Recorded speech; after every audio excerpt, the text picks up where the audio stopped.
Guys welcome to exams with MS YouTube channel. और आज की इस वीडियो में हम लोग देखने वाले हैं biology class 11th first year का अर्धवार्षिक परीक्षा का पेपर है ये। और ये पेपर आपकी वार्षिक परीक्षा में भी काम आ सकता है, क्योंकि इसमें जो क्वेश्चन है ना वो बहुत ही ज़्यादा इम्पोर्टेंट साबित हो सकते हैं आपकी वार्षिक परीक्षा के लिए। दोस्तों, अगर आप यूपी बोर्ड के स्टूडेंट हैं और अगर आप फर्स्ट ईयर में पढ़ते हैं, क्लास 11th में पढ़ते हैं और आपके पास बायोलॉजी सब्जेक्ट है, तो वीडियो को शुरुआत से लेकर एंड तक ज़रूर देखना। इस वीडियो में आपको कुछ ज़बरदस्त क्वेश्चंस देखने को मिलेंगे जो कि आपके पेपर के लिए उपयोगी होंगे। 70 नंबर का दोस्तों पेपर होता है, 70 मार्क्स का। 3 घंटे से सवा 3 घंटे, 3 घंटे 15 मिनट आपको मिलते हैं। पहला क्वेश्चन दोस्तों आप देख लेते हैं, बहुविकल्पीय है। पहला क्वेश्चन क्या है? पहला क्वेश्चन कहता है कवकांश तथा शैवालांश किसमें पाए जाते हैं? तो लाइकेन कवक और शैवाल से मिलकर बने होते हैं दोस्तों। तो इसमें कवक के भी भाग होते हैं और शैवाल के भी पार्ट होते हैं। ये कवकांश का मतलब ही यही है कि कवक के भाग और शैवाल के भाग। ठीक है दोस्तों, नेक्स्ट है हमारे पास कि राइबोसोम की दोनों सब यूनिट्स के जुड़ने में Mg2 पॉजिटिव सांद्रता की आवश्यकता होती है। तो वो सांद्रता बतानी है आपको कि जिस सांद्रता की आवश्यकता होगी। तो दोस्तों यहाँ पर 4 ऑप्शन दिए हैं। इसका एग्जैक्ट आंसर मुझे नहीं मालूम है, अगर आपको मालूम हो तो कमेंट बॉक्स में ज़रूर लिखिएगा। इसमें थोड़ा सा मुझे कन्फ्यूज़न हो रहा है कि कौन सा था। याद था मुझे लेकिन अभी नहीं आ पा रहा है याद। नेक्स्ट क्वेश्चन है निम्नलिखित में से कौन सी कोशिका विभाजन के लिए आवश्यक है? तो दोस्तों सेंट्रियोल जो होता है ये कोशिका विभाजन के लिए अत्यावश्यक कोशिका अंग होता है। इंपॉर्टेंट सेल ऑर्गेनेल है कोशिका विभाजन के लिए। नेक्स्ट है हमारे पास कि निम्न में से कौन सा एक विषहीन सर्प है? तो दोस्तों क्रेट जो होता है ये भी विषैला होता है, वाइपर ये भी विषैला होता है, कोबरा तो बहुत ही ज़्यादा विषैला होता है, इसमें बहुत ही ज़्यादा जहर होता है। लेकिन जो अजगर होता है, अजगर एक विषहीन सर्प होता है। ठीक है, तो इसका ऑप्शन नंबर फर्स्ट हो जाएगा। नेक्स्ट क्वेश्चन है हमारे पास हिस्टोरिया प्लांटेरम पुस्तक के लेखक का नाम लिखिए। तो हिस्टोरिया प्लांटेरम नामक पुस्तक थियोफ्रेस्टस ने लिखी थी, जो कि वनस्पति विज्ञान के जनक के रूप में भी जाने जाते हैं। अगला क्वेश्चन है कोशिका विभाजन संबंधन कैसे किया जा सकता है? 1 नंबर का प्रश्न है, छोटा सा आंसर आपको मिल जाएगा। इस तरह के क्वेश्चन आप तैयार कीजिए, आपको क्वेश्चन बैंक में भी इस तरह के प्रश्न मिल जाएंगे, आपकी बुक में भी मिल जाएंगे, आपने जो नोट्स बनाए थे वहाँ पर भी इस तरह के प्रश्न मिल जाएंगे। अगला प्रश्न है कि पॉलीपेप्टाइड श्रृंखला के प्रारंभ और अंतिम छोर को क्या कहते हैं? पॉलीपेप्टाइड श्रृंखला के प्रारंभ और अंतिम छोर को क्या कहते हैं? तो दोस्तों जो पॉलीपेप्टाइड होना चाहिए यहाँ पर, तो पॉलीपेप्टाइड श्रृंखला के प्रारंभ के और अंतिम छोर के नाम को क्या कहते हैं वो आपको बताना है। तो डीएनए में तो 5 डिग्री और 3 डिग्री ये कहते हैं। तो इसका आप आंसर अच्छे से देख के जाना, पढ़ के जाना। उस पौधे का नाम लिखिए जिसमें द्विआकारिकी हरित लवक पाए जाते हैं। उस पौधे का नाम लिखना है जिसमें आपको द्विआकारिकी हरित लवक देखने को मिलते हैं। श्वेत रुधिराणु मतलब कि WBC व्हाइट ब्लड सेल्स सबसे अधिक संख्या में कौन सी कोशिकाएं होती हैं?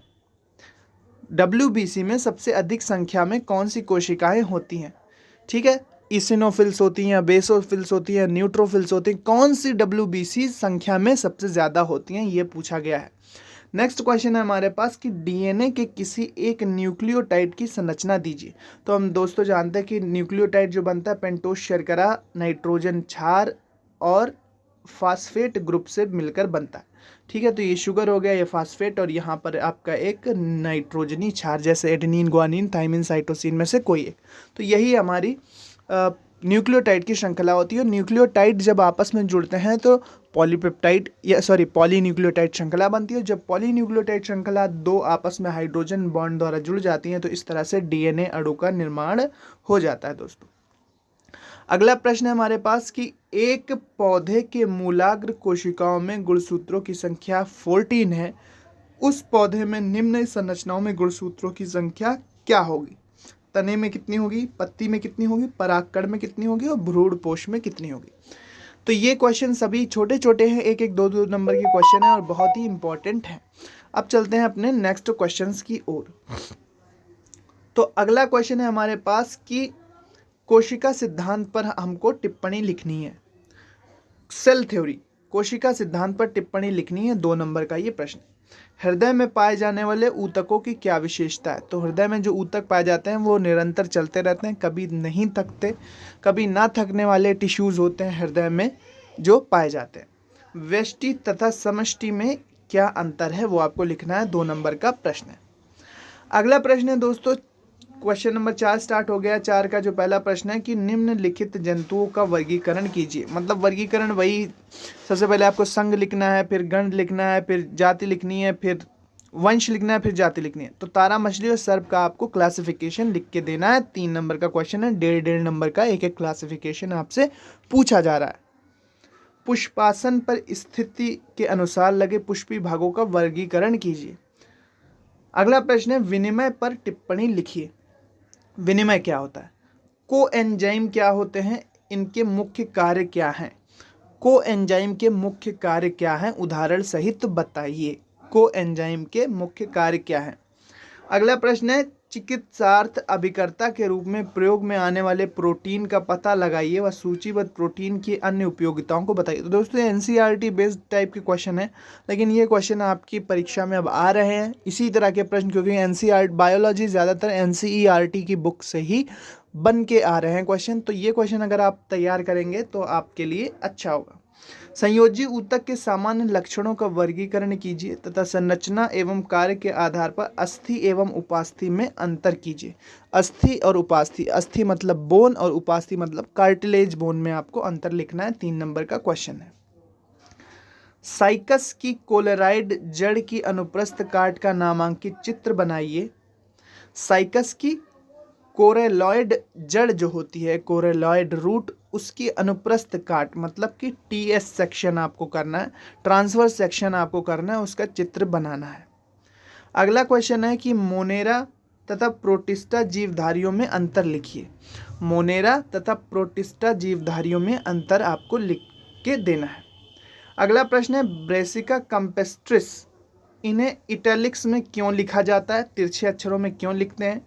इस नाम के अंत में लिन का क्या अर्थ है? तो ये आपके जो द्विनामकरण पद्धति है वहाँ पर आपको इसकी अच्छे से एक्सप्लेनेशन मिलेगी कि ऐसा क्यों करते हैं, इटैलिक्स में क्यों लिखते हैं और इनके नाम के अंत में लिन क्यों लगाते हैं। ओस्टवॉल्ड टिप्पो के अनुसार निम्न पौधों का वर्गीकरण लिखिए। साइकस का वर्गीकरण और यूलोथ्रिक्स का वर्गीकरण लिखना है। अगला क्वेश्चन है, प्रोकैरियोटिक तथा यूकैरियोटिक कोशिकाओं में अंतर लिखिए। 3 नंबर का प्रश्न है। ल्यूकीमिया किसे कहते हैं या कैसे उत्पन्न होता है, यह आपको बताना है। कार्बोहाइड्रेट का रासायनिक सूत्र लिखिए। जंतु शरीर में कार्बोहाइड्रेट्स के प्रमुख संवर्गों का उल्लेख कीजिए। सबसे सरल कार्बोहाइड्रेट की क्या भूमिका है? अथवा एंजाइम की संरचना एवं क्रियाविधि का वर्णन कीजिए। एंजाइम की संरचना एवं क्रियाविधि का वर्णन कीजिए। अगला प्रश्न है हमारे पास कि पुष्प क्रम, फ्लोरेसेंस, किसी पौधे में जिस प्रकार से पुष्प लगे होते हैं कि स्पेशल डिज़ाइन में, स्पेशल तरीके से जो पुष्प लगे होते हैं उसी को पुष्प क्रम कहते हैं। तो पुष्प क्रम की परिभाषा आपको लिखनी है। पुष्पी पादपों में विभिन्न प्रकार के असीमाक्षी पुष्प क्रमों का वर्णन कीजिए।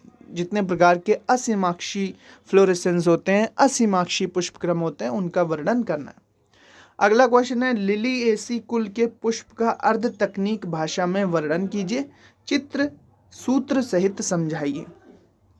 तंत्रिका कोशिकाओं को समझाइए। चित्र बना देना, आप नर्व सेल की जानते हैं। गुणसूत्र की आवृत्ति तथा इसके कार्यों का उल्लेख कीजिए। गुणसूत्र की आवृत्ति तथा इसके कार्यों का उल्लेख करना है।